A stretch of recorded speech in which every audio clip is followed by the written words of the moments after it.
I want to talk about this pocket door here and pocket doors in general.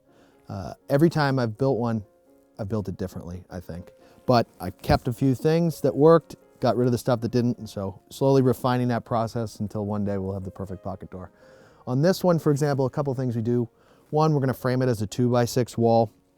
That means we can use studs on the flat instead of the little 3/4 pieces of metal that they sell. Those can work well if you buy them as full pieces of steel, but the little kits that they sell don't work very well. One cheap way to get a better product, I think, is to switch to use these LVL studs or engineered studs. They just stay a little bit straighter. They don't bow as much. So that's one thing. The other thing is to use the right hardware. Here we're using Hawa hardware, which I think is a great product. It's a lot more expensive than your typical hardware that most people, that you can grab from the, from the Home Depot or whatever. But it's a pocket door. It should work well. It should be quiet. It should have features on it.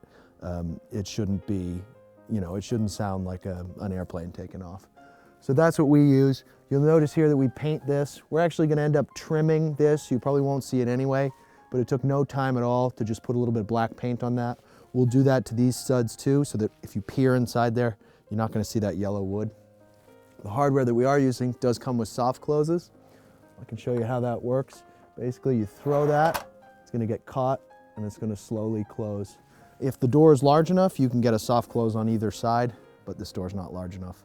And you don't really need that always.